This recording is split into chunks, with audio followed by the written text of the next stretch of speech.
welcome to the Global Day of Jewish Learning. While it's true that my topic is Jewish family history and genealogy, and while it's true that I've been involved with this topic for a good number of years, I have to begin with a confession. And my confession is that before my own personal involvement with genealogy, I found this topic of genealogy to be one of the most boring topics I could possibly imagine. I had no interest in family history. I had no interest in family trees. Whenever I heard that somebody was tracing their family, I thought, don't these people have anything better to do? I had no interest in genealogy. The best way that I can illustrate my boredom with the topic is to tell you of an incident that happened to me.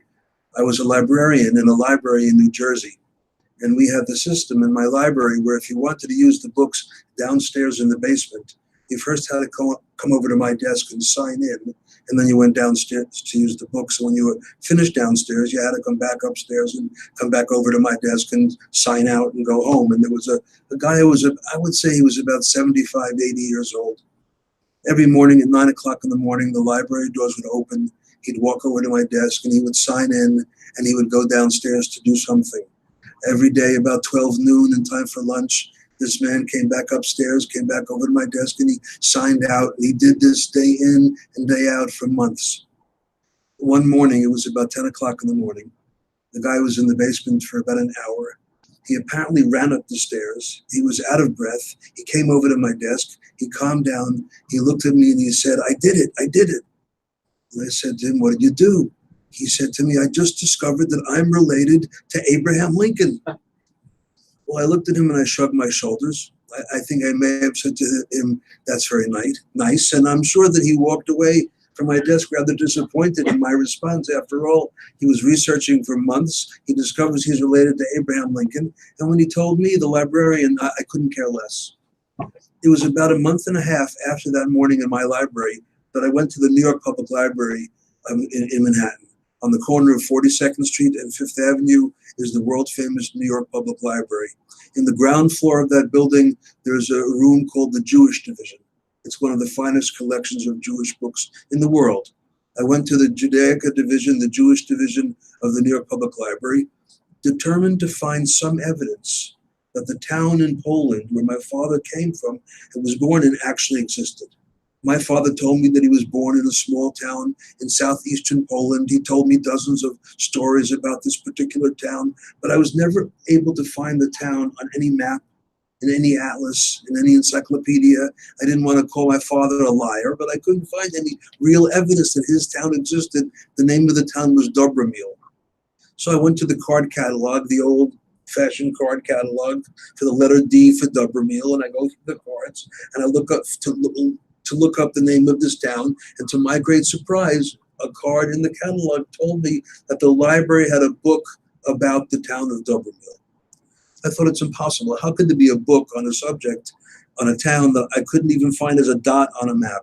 But if you've ever been to the New York Library, the New York Public Library, you will know that in order to see a book, you have to fill out this little blue and white card. So I fill out this little blue and white card, and I gave it to the librarian, and she goes to the back room. And 5 minutes later, she comes back from the back room and she hands me a copy of this book. It's called Memorial Book Dobromil. It's a 500-page book about the town in Poland where my father was born. I couldn't believe my eyes. I couldn't believe that I was holding a 500-page book about a town that I could find no evidence of anywhere. I took the book over to a table and chair in the library. I sat down with the book. I began going through the pages.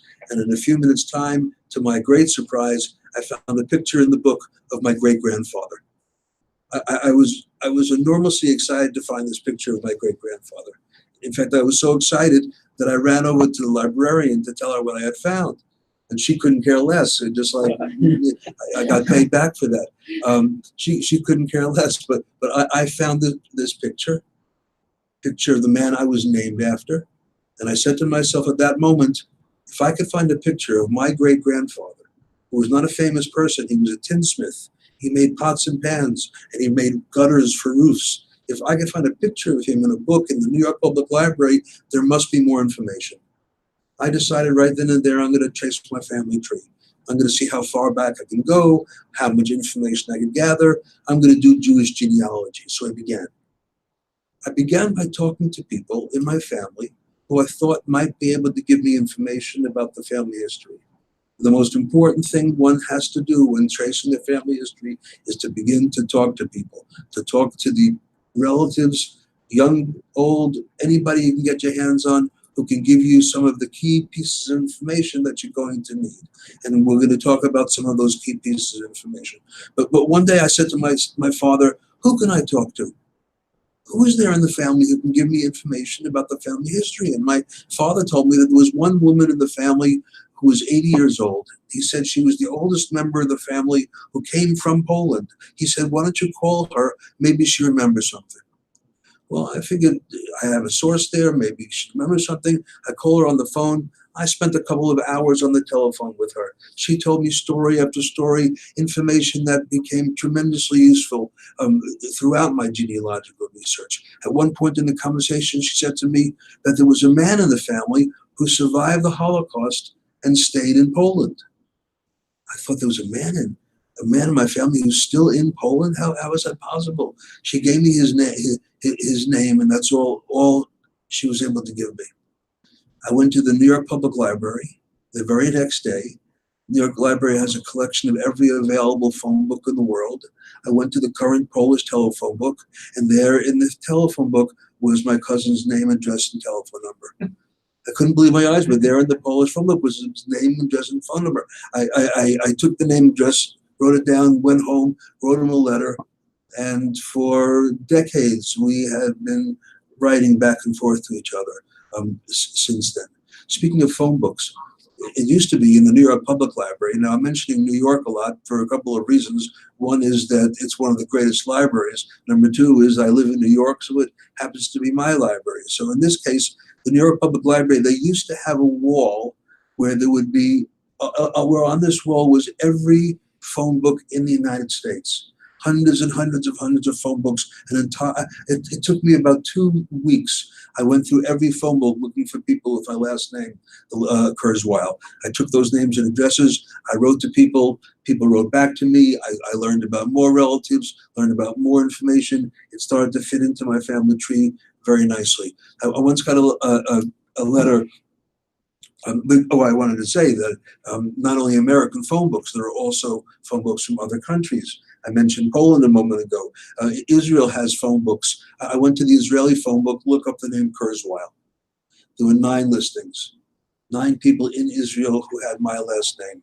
I didn't know any of these 9 people. I wrote to all 9 of them. Of the 9 people who I wrote to in Israel with my last name, 7 of them responded to me, which is a pretty good rate of return. Of the 7 people who responded to me, 5 of them were related. 5 Kurzweil families in Israel. Again, when they gave me the names of their parents and grandparents and other information, it fit into this family tree of mine. It wasn't obvious to me then, but it's obvious to me today that when my father left Poland and came to America, other people in the same family left Poland and went to Israel. And these are 5 Kurzweil families who we visit each other, we write to each other, and it's a marvelous part of genealogical research. I once got a letter from a guy in Jerusalem named Amram Kurzweil. I found Amram's name in the phone book and I wrote him a letter. A few weeks later, I get a 6-page letter back from him. He must have gone to his little typewriter and he typed out 6 pages, single-spaced, about everything he could possibly remember about his family. It was a very interesting 6 pages. Nothing matched my family at all. It must have been a different Kurzweil family. I wrote him back and I thanked him for his letter, but I told him that we were not related. I once got a letter from a guy in Los Angeles whose name was Leo Kurzweil. I found Leo Kurzweil's name in the LA phone book. I wrote him a letter. A bunch of weeks go by. He writes me back, and I'm reading his letter, and it's all familiar to me. Because Leo in Los Angeles was related to Amram in Jerusalem, and they didn't know each other, so I got them in touch with each other. So you can do a lot of fun things with this. I want to mention one more thing about phone books. I think you might find this of interest, particularly phone books. We don't use phone books very much, if at all, anymore. But I wondered at one point if the New York Public Library saves their old phone books. Well, they do. There's an annex on 43rd Street between 10th and 11th Avenue, where the New York Public Library saves their old telephone books. So I go to the library one day and I said to the librarian, I understand you save your old phone books. What do you have? He said to me, well, what do you want to see? And I said, well, tell me what you have, and I'll tell you what I want to see. And he said to me, tell me what you want to see, and I'll tell you if you have it. Now, I was trained as a librarian, so I know that if librarians do anything, they make lists of what they have. I said to the guy, you mean you have no list? What phone books do you have? And he said to me, tell me what you want to see, and I'll tell you if we have it. So I said to him, okay, I'd like to see the 1806 Polish phone book. He said to me, there were no phones in 1806.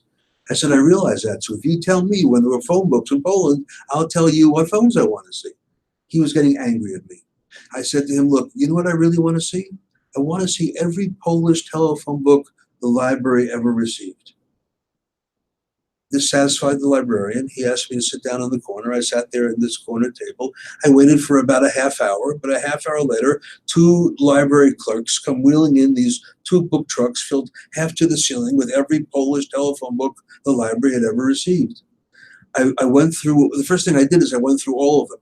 I wanted to see how far back they went. What were the oldest Polish telephone books in the New York Public Library? Well, the oldest telephone books from Poland in the New York Library from 1936. There were two phone books published in 1936 in Poland. One of them is called Warsaw, and the other, believe it or not, is called Everything But Warsaw. But I went to the Everything But Warsaw phone book, and I saw that it was town by town by town, from the tiniest town to the largest city. Some towns had two phones. Some towns had hundreds of phones, depending on the size of the community. Now, one of the towns of my father's family was a town called Yaroslav in Poland. I went to the Everything But Warsaw phone book for the listing for Yaroslav, and I saw that there were 17 names. 17 people in 1936 had telephones in the town of Yaroslav. I go through the 17 names. I see that two of the people had the last name of Stelzer. And my father has a cousin named Stelzer who came from this town of Yaroslav. So I photocopy the page and I bring it to my father's cousin. He lives in Queens, New York. And I said to my father's cousin, this is a page from the Everything But Warsaw phone book of 1936. He didn't believe me. I said, here's a listing of 17 people from your town, two people with your last name. I said to my father's cousin, do you know who these people are? You had to see his face. He said, of course I do. He said, this is my father and this is my uncle. This man left Poland and survived. His father and uncle stayed in Poland. They were murdered during the Holocaust.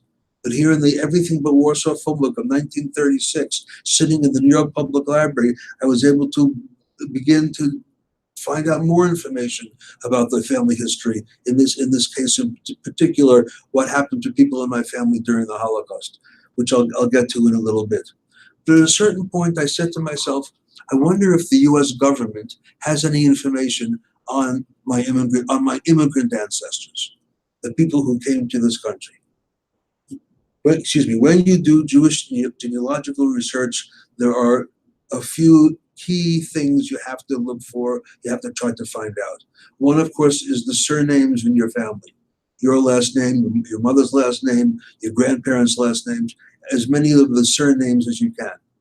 The second thing to find out is town names. If anybody remembers what town your family came from, it's a crucial piece of information. Now, if somebody remembers how it sounds, but you have no idea how it's spelled, you have no reason to worry about that. There's actually a book that helps to figure out what towns are really spelled like through a phonetic system that's been developed. For example, my great-grandfather, he was married in a town called Przemysl in Poland. So I wrote an article once for a magazine about this town, and my next-door neighbor, he calls me on the phone, he saw the article, he said, your family comes from Przemysl too? I said, no, it isn't Przemysl, it's Przemysl, Przemysl. Now, would you know how to spell that? Probably not.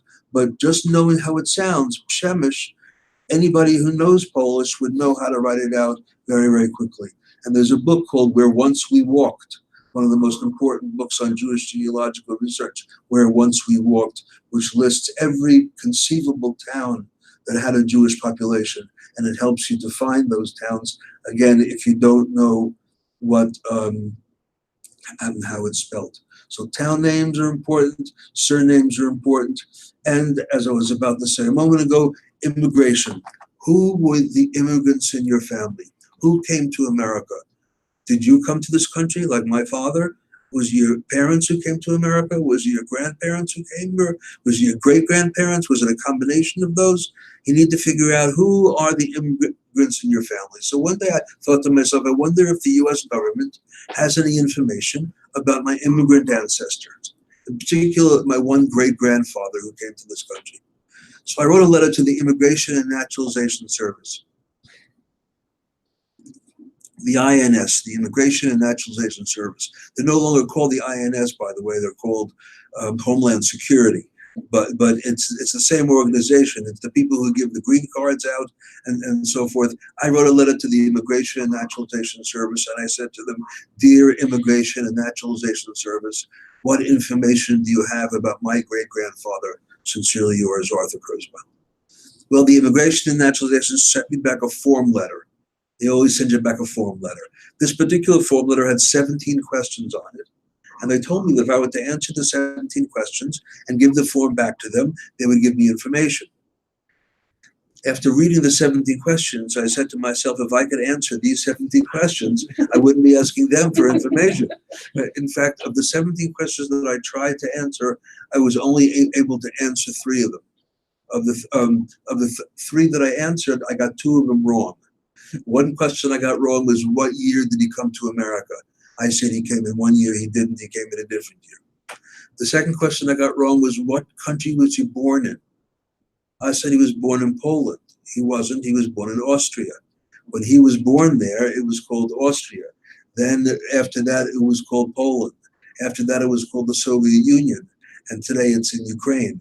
So it's one town and it's 4 countries. They didn't move the town. They just changed the borders and they changed the political designations. And I said Poland, but when he came to this country, it was part of Austria. I'm sorry, when he was born, it was part of Austria.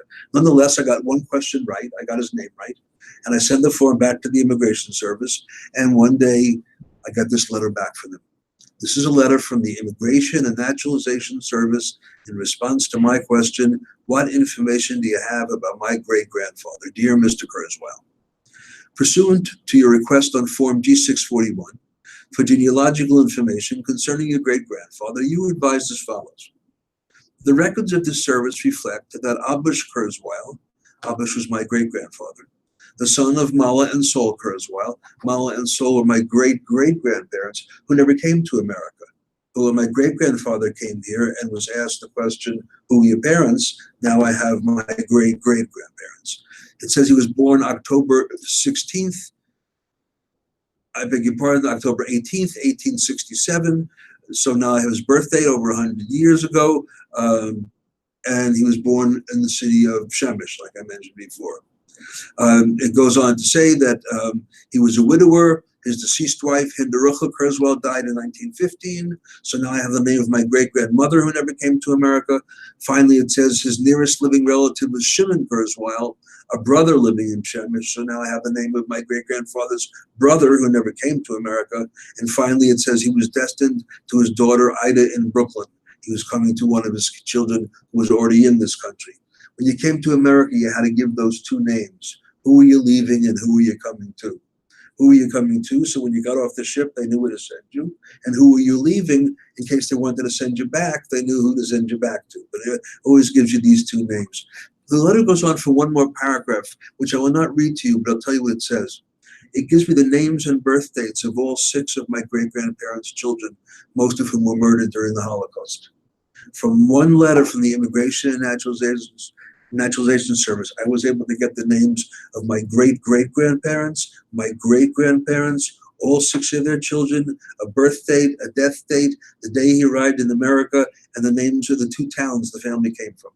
That's just one request for one person, and all I knew was his name. But now that you have this piece of information, there's a second document that one can look for that's even more intriguing.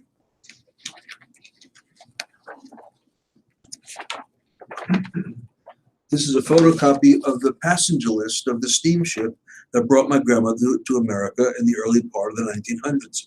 At home, I have passenger lists for all of my immigrant ancestors because by law, the captains of the ships had to fill out these passenger lists and they had to give them to the immigration officials. So, you often hear that people don't know what their surname is because they were changed at Ellis Island.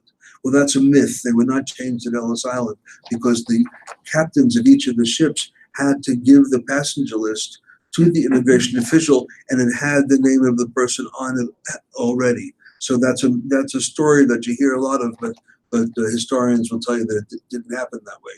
But when I look at this, I see it asks 27 pieces of information, 29 pieces of information. Name, age.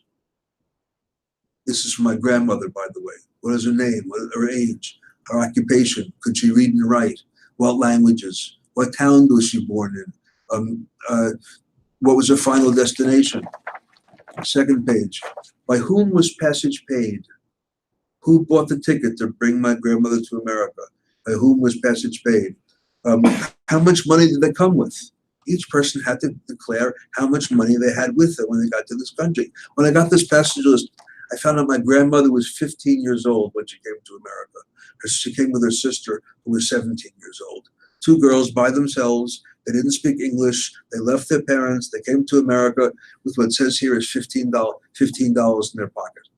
Now, $15 is a little bit more today than it was back then, but it's still rather low when I imagine, again, these two teenage girls with $15 in their pocket.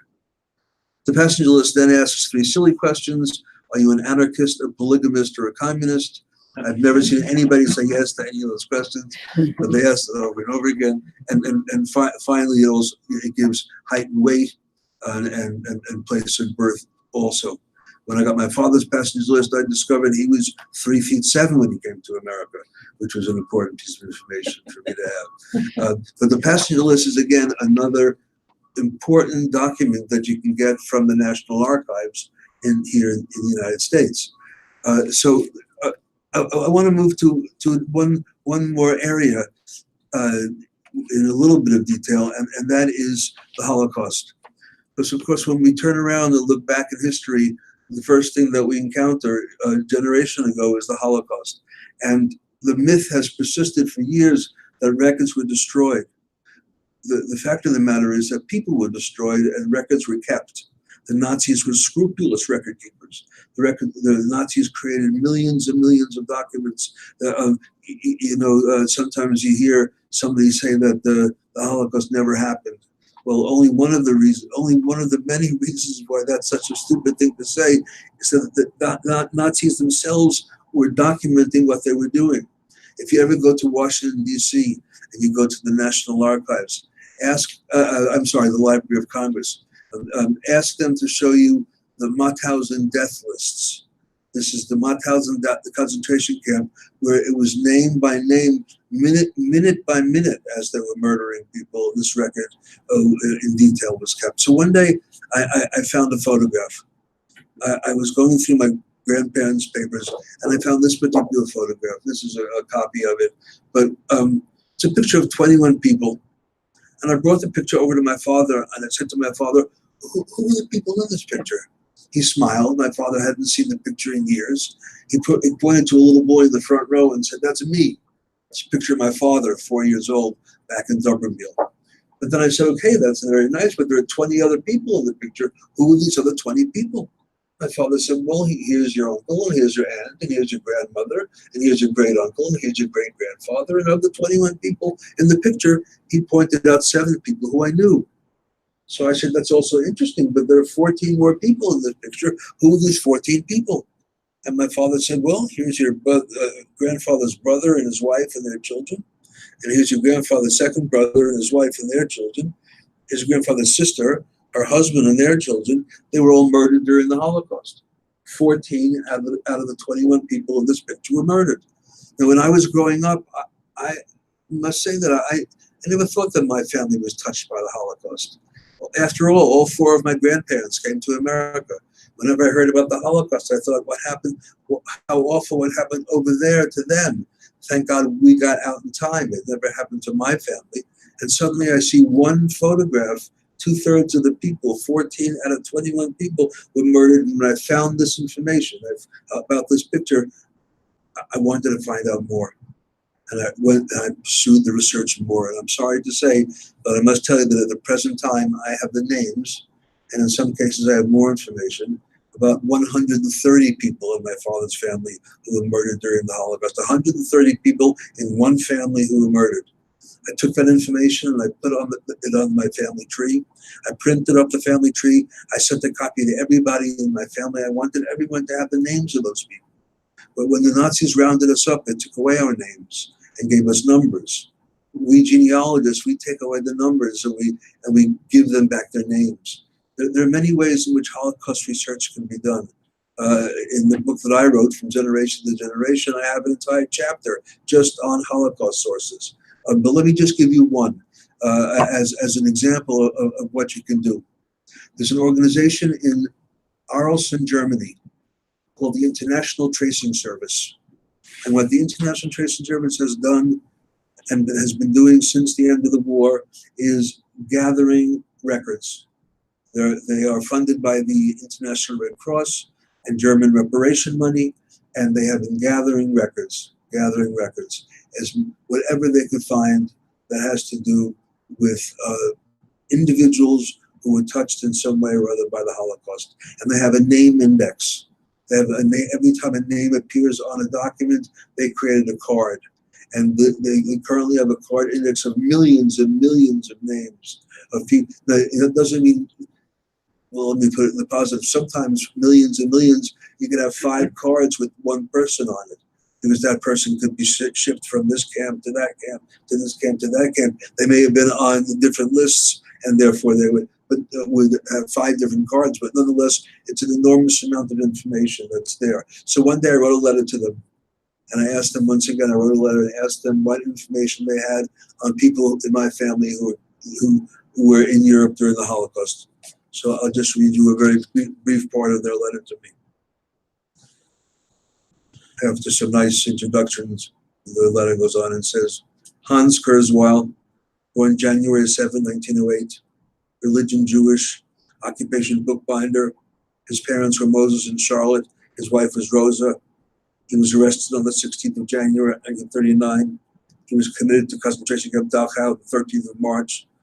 Transferred, transfer number and prison number is 92684526. It goes on with more about him. It goes on the second page with information about other people in my family who were also in Eastern Europe during the Holocaust. I took that information, I put it on the family tree, again, sent it out to everybody. I wanted everyone to have the names of those people. I believe they deserve to be remembered by name. Now, the most important source that I could give you on doing Jewish genealogical research, I have not yet mentioned. The single most important source for anybody who's doing Jewish genealogy research is a website that's known as Jewish Gen. Gen as in Gen, the first 3 letters of the word genealogy. JewishGen.org. JewishGen.org. If you are interested in Jewish genealogy and you go to JewishGen.org, we won't see you for months, because there is the database is so huge. The lists of databases is so huge. Things you wouldn't dream of, birth, marriage, and death records going back a couple of centuries, town by town by town by town, in Poland, in Ukraine, and elsewhere as well. They have, in terms of Holocaust research, train transport lists. Perhaps you know who have heard of the Klarsfelds, Mr. and Mrs. Klarsfeld, the Nazi who were active as Nazi hunters. They published a book called it was a reprint of the lists from the trains that went from France to the concentration camps and death camps. The book is about as big as the old Manhattan phone books were. It's transport by transport. There were 93 different transports, and it's alphabetically transport by transport by transport. Why am I saying this? I'm saying it because it again reminds me of something dramatic and personal. In the office where I used to work, I had the practice of whenever somebody new was hired in one of the departments, the head of the department would bring them to me so that I could get to know the new staff. So a young woman comes into my office. She had just been hired as an editorial assistant. And we're sitting and talking. And at one point in the conversation, she told me that her mother was a child survivor from France. And I said, well, what's your story? What's the story? She said, well, my mother was a survivor. Her parents were both killed. We don't know where the father went, and we just know that the mother was shot on the street in the city of Lyon. But the father, they didn't know. I said, do you know what your grandfather's name is? And she said, yes, I know what his name was. And she wrote down the name. Well, that evening I went home to the book that I just described, this collection of information on the 93 different transports. And I went one by one by one. Today, you don't have to go one by one by one. It's all indexed. It's on Jewish Gen, and you can do in a second what it took me an hour and a half to do. But I'm going one by one by one until finally, on one of the transports, I find her grandfather's name on the way to Auschwitz. Now, these transport lists are so detailed that it tells you who died on the train before the train got to its destination. And this young woman's grandfather was one of those people who died on the train before they got to the camp. And I photocopied it for her, and she took it home to her mother. And the next day I got a phone call from her mother thanking me for finding this and telling me, and I'm sure you can understand it as I do, thanking me and telling me that it offered her a dose of comfort to finally know what happened to her father, and to finally know that what happened to her father was that he died on the train before he got to the worst nightmare. So in a kind of bizarre, ironic way, this little tidbit of genealogy information that I found made a difference to her. So the jewishgen.org is a place that you will want to go to. Please don't get intimidated when you go to this website. You have to learn how to use the website, but believe me, it's worth it. I have found hundreds of names and other information. My family, on one side of my family, I can go back to the 1700s, another branch in the 1600s, another branch I can go back even further than that, because it's a rabbinic family. If you have a rabbi in your family in your past, often you can trace that information back more effectively, particularly if the rabbi wrote something. If the rabbi wrote a book, that book is going to have in it what's called a haskama. A haskama is like a seal of approval. And the haskama usually gives genealogical information. It'll say Rabbi so-and-so, the author of this book, who's the son of Rabbi such and such, and the nephew of Rabbi so-and-so, and they came from the town of such and such. So if you find a rabbi in the family, it becomes even more lucrative, in the same way that in Europe, in England, the royalty is the royalty, and you can the king and queen you can trace back in their families because they've kept those kinds of records. Same in the Jewish world with rabbinical families. The ability to trace back much further. I'll give you a quick example. For 7 years, I was tracing my father's side of the family, totally ignoring my mother's side of the family. And during those 7 years, a facial expression began to develop on my mother's face, which read something like, you've been doing your father's family already. How come you're not doing my side of the family? And the fact is that she's right. I avoided her family for a couple of reasons. One is that my father's family was a big family. Her family were just a few people. Secondly, my father's family was a little bit traditional. My mother's family was almost totally assimilated. Nonetheless, I said to my mother, okay, Mom, I'm going to trace your family. Who can I talk to? Knowing full well there was nobody to talk to. She said to me, well, in fact, she said, I have one first cousin, and that's it. And he came from Slovakia when he was 10 years old. Maybe he remembers something. So I thought, how much could a guy remember at 10 years old coming from Slovakia? But he lives here in New York City, and I went to see him, and he was a very nice man, and my mother's first cousin. And 5 minutes into the conversation, it was clear that he didn't know anything about the family history at all. But they served me some tea, and he was again a very nice guy. And somewhere in the middle of this evening, he looked at me and he said, "Wait a second, I remember something." I said, "What do you remember?" He said, "I have a strange memory about something that happened to me when I was a child in Slovakia." I said, "What do you remember?" He said, "When I was a child in Slovakia, whenever I didn't behave myself, they would always yell at me in the same way." How'd they yell at you? They would always say to me, "That's no way to act," particularly being an einikel, meaning a grandchild or a descendant of. That's no way to act, particularly being an einikel of the Stropkover Rebbe. I said to my mother's first cousin, "You were told you were a descendant of the Stropkover Rebbe?" I had no idea who the Stropkover Rebbe was. but I figured if my mother's cousin was told that he was descended from the Rebbe, the Hasidic Rebbe from the town of Stropkov, that means I must be also. I said to him, what do you know about him? What can you tell me? He said to me, "I don't know anything about him. I don't want to know anything about him. All I know is when I would fool around, they would yell at me in the same way." So I had a sleepless night that night. I couldn't wait till the next day to get to some library in Manhattan to do some kind of research. You may have to be a librarian to appreciate this, but I've come to the conclusion that there is a book on every topic in the world.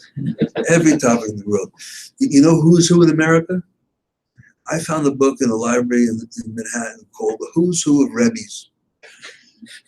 It's a biographical Rebbe of every Hasidic Rebbe from the Baal Shem Tov, the founder of Hasidism, down to the present. Hundreds and hundreds of Hasidic Rebbes, and there's an index by town. So I was able to look for the town of Stropkov and then go to the entry for this person. And what do you know? His name was Chaim Yosef Gottlieb. My mother's maiden name was Gottlieb. Ending up that Chaim Yosef Gottlieb, the Stropkover Rebbe, was my great-great-great-grandfather. And it's on that branch of the family that I'm able to trace back a number of centuries, actually, because it was an illustrious rabbinic line. How did I find that? How was I able to trace back all that way? Because my mother's cousin remembered how he was yelled at as a child. And that one little recollection was a tidbit of information which allowed me to then to build on it. So I want to take some questions, but I'd like to say that I urge people to do genealogy all the time. We all ask ourselves the question at one point or another: how can we give our young people a strong sense of Jewish identity? How much stronger a sense of Jewish identity could you begin to give a young person than to do a little genealogical research to show them that they are the result of Jewish history? That Jewish history has come down from generation to generation to generation to generation, and finally it's with them. Once you realize that you're the result of Jewish history, you have to ask yourself the most important question, which is, what am I going to do with it? Am I going to say, who cares? It's going to end with me? Or am I going to say, I'm one more link on a chain, and I want to continue that chain? That, to me, is the point of genealogy. Genealogy is not a fad. Genealogy did not begin recently. There's so many pieces of evidence in Jewish life that genealogy is integral to our lives. Our Hebrew names, it isn't just my name, it's me, son of. You go to a cemetery, you see that on every gravestone. So-and-so, son of, so-and-so, daughter of. So every gravestone in Jewish life has a family tree on it. We name people after people in our families often. Also adds to that continuity. If you were to go back in your family 10 generations, 2 parents, 4 grandparents, 8 great-grandparents, 16, 32, 64, 10 times, and add it up. In 10 generations, each of us has 1,024 direct ancestors. In only 10 generations, you have 1,024 direct, not uncles and aunts and cousins. I'm just talking about direct ancestors. So I often think, who is my great-great-great-great-great-grandmother? Who was she? Where does she live? Where did she live? What did she do? What did she look like? What was her life like? I know one thing, that if that great-great-great-great-great-great-grandmother might have been killed as a child in a pogrom, I wouldn't be sitting here today. Had any one of those people in 10 generations not grown up to get married and have kids, I wouldn't be sitting here today. it illustrates to me in a kind of vivid way that the decisions made by our ancestors had an important impact on me, and then it prompts me to think that the decisions that I make have a tremendous impact on others as well. So I urge people to do genealogy because it's such a rewarding pursuit and it has a great deal of meaning. And at this point, I wonder if any of us have any questions that you might want to offer. Yes, Alex. 2 questions. What about the Mormon books of records? Because I know they keep very good records, mainly to convert the deceased, but I mean, it's an important question, very important question. The Mormons have the largest collection of Jewish genealogical records in the world. Why? The Mormons have a peculiar belief. Now, we have our peculiar beliefs. This is one of theirs. They believe that if you're a Mormon, you have a responsibility to do genealogical research and offer baptism to the ancestors. Since the Mormon Church is a relatively recent church established, that most ancestors of Mormons were not Mormons. So there is a ritual that they do where they bring the family tree information into the Mormon temple, and they do what they call a proxy baptism, and they're offering baptism. Now some people get this little piece of information wrong. The Mormons don't take the names and baptize them. The Mormons take the names and offer baptism to them. So they're not baptizing them, they're offering it to them. I kind of feel if anybody offered it to my great-grandfather, he would turn it down. But nonetheless, they offer it. But because of that, they have records for Hungary, for Germany, for Poland, birth, marriage, and death records going back to the 1700s. The Mormons have gone to these countries and have offered them a very tempting deal, which they take. The Mormons say, if you let us come into your country and microfilm all of your vital records, we will give you a free copy of them. So when Poland said yes, suddenly somebody else who's using state-of-the-art microfilming equipment is microfilming all of their vital records, giving them to the Poles, and taking one for themselves also. They did the same for Hungary. They did the same for Germany. They've done the same for Israel, by the way. So the Mormons have a tremendous collection of material. And the only thing I would say in closing about that is that there are about 200 Mormon libraries around the country. If you look in the phone book or look online, I should say, for Latter-day Saints, the Latter-day Saints is the name of their church, and you will see what they have a genealogical library. All I would say is that if you go into a Mormon building, and I've gone into Mormon buildings countless times over the years to do genealogy research, but I caution you about signing the guest book. There's a guest book in the lobby of most Mormon buildings. They're not going to baptize you. They're going to try to find out your address and possibly send a missionary to your door. So while I don't want to be in the position of sending you to that kind of situation, I do want to urge you to use the Mormon material. That it's quite remarkable. Imagine birth, marriage, and death records for Poland going back for hundreds of communities. And there they are, you're just sitting and watching and discovering. Yes? We have a question online. Stephen Albert asks, did you ever record the people telling their stories? Did I ever record the people telling their stories? Absolutely. I remember when I first started doing this, the cassette tape recorder was my great tool, particularly because the cassette tape recorder didn't make noise. Also, so you can put it on a table and people forget about it and they start to talk.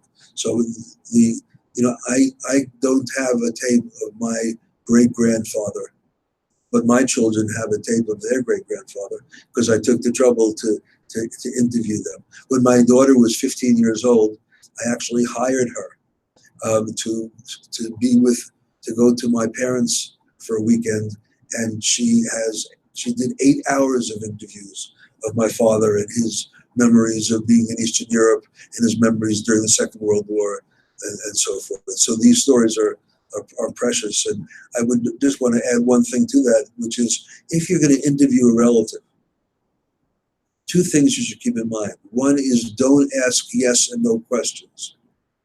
In other words, don't say, were you poor? Because they'll say either yes or they'll say no. But if you ask the question, what was your life like? Were you one of the poor people in town or one of the more wealthy people in town? Something to get them to tell a story, to tell more information. More important than that, though, is I always urge people, if you're going to interview a relative, interview them twice. Because it's not till after the first time that they start thinking about things that they haven't thought of for years. And it's only when you go back to them a second time that they have a lot of recollections they did not have during that first interview. But it's very important. Alex, you said you had a second question? The second question is, the DNA research now allows people who also agree to have their names online to meet relatives in that manner. Have you used that method at all? Oh yes, absolutely. I participated in a couple of different companies with the swab or saliva or whatever, and it's remarkable. It's remarkable. The first thing I got back was somebody who claimed to be my second cousin, and I knew her. She was my second cousin. So it works. But then a number of others contacted me also, and that for third cousins and fourth cousins. In some cases, they're able to figure it out. In some cases, not yet. But it's remarkable the kind of results that you can get from that. Of course, the more general results you get, I didn't need them to tell me that I was 99.6% Jewish. But it's participating in the larger project allows you to hear from relatives, potential relatives. I'm often looking for my ancestors. I have so many relatives. I'd like to sell a few of them, but just joking. By the way, I was in a Mormon temple once before it was consecrated, which they allowed non-believers to go in, and the baptismal font is actually based on the fountain in front of Solomon's temple. And it's supported literally by four. This one was four, full-size oxen models, and this gigantic basin. And it was mainly for teenagers, and that's what they would do on weekends. They would take the digital names that are arrayed in front of them and offer them for baptism. Well, yeah, exactly. Thank you for that. Any other questions? In terms of the former Soviet Union, but the record keeping, I don't think was. Would you agree that the record keeping is not as good as, let's say in Poland? How would you go about doing research there? So you're asking about the former Soviet Union and the quality of records and the availability of records. So one part of the world which is former Soviet Union is Ukraine. And Ukraine, if you go to Jewish Gen and look up Ukraine, you will see that they have a considerable amount of records from Ukraine. This town of Mill is today in Ukraine, and I've done very, very well.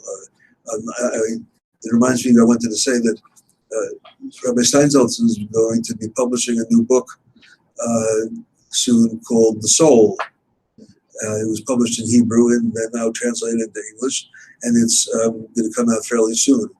And in the book, Rabbi Steinsaltz explains that sometimes a person who you meet and who becomes important in your life ends up being somebody who you knew in the previous incarnation.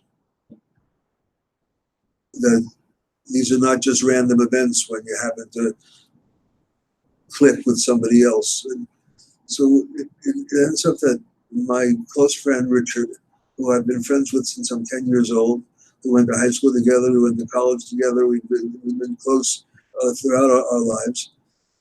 He said to me not long ago that his family told him that their family came from the town of Dobromil, the same town that my father came from. Now, I didn't know why he hadn't told me that before, but All I can say is I went to Jewish Gen, and I went to the Ukrainian records and found out that the people in his family married people in my family back in this little corner of Ukraine. We are close friends, closest of friends, not relatives, but now, yes. So maybe Rabbi Steinsaltz was describing that kind of a situation. But you are right that when it comes to Russia proper, the records are very, very, let's say they're unavailable. Many genealogists are not convinced that they don't exist. We have some evidence they do exist. There have been some times when diplomats have had to get applied to be diplomat and live in Russia, and they'll do a background check on the individual and hand them a family tree that goes back for generations, which if nothing else tells us that they have that information there. But it's still quite frustrating that we're not able to get access to it at this time.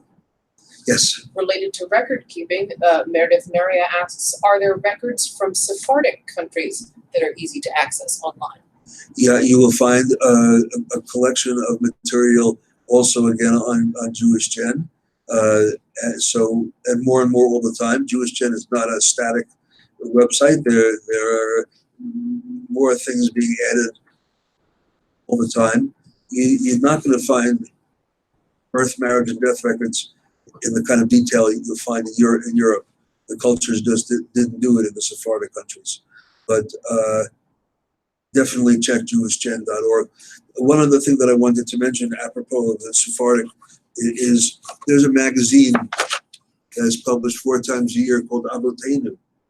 Avotenu is the International Review of Jewish Genealogy, and it's been publishing for a few decades now. And so here's an article on Morocco. I'm just looking at speaking of non-Ashkenazic, and there have been other articles in Avotenu about Sephardic research as well. One would benefit from looking at back issues of Avotenu to see the number of articles. Yes, cemetery. I'm just going to read the table of contents, a few items. Cemeteries in Upper Silesia, Vilna and Belarus, the International Tracing Service, Children's Archives, and the Joint Distribution Committee resources for genealogists. So every quarter, this magazine is publishing information for the active Jewish genealogist who's looking for new sources and new information. I hope that responds to that question. So how would you do transmigratory soul genealogy, where it's not related to the town, like Dobrino, but in fact, like Gilgul in the Kabbalah, where your soul could come from another body, from another place? Well, it happens that as you know, far out as some people might think this topic is, one of my experiences that several years back, I went and participated with a past life therapist, and I was regressed 7 times. And one of the 7 times, it was a Holocaust incarnation. And when I told Rabbi Steinsaltz about it, he urged me to try to get the name of who I was then, to see whether I could then find it in the records. So I actually was regressed another time and got the name, but I was a child and did not know the name of the town. Which, you know, I'm sure that when I was 6, 7 years old, I probably didn't know the name of the town I lived in either. I don't know when you start being conscious of that, but so I could get my name, but not the town. So, but I was intrigued to see that Rabbi Steinsaltz took it seriously and urged me to pursue it, but I haven't yet. It's another book. Yeah, another one. That's right. Okay, so any other comments or questions?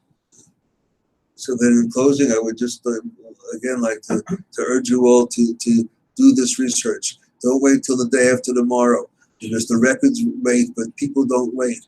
You have to interview them. You have to get the names of the towns and the surnames and any other tidbits of information you can. Don't worry about the archives and don't worry about Jewish Gen. until you feel you've thoroughly talked to people. Once you've spoken to people and you have that information, those basic pieces of information, last names and town names, then you will see that the sources are plentiful and the whole thing will open up for you. Thank you very much for listening.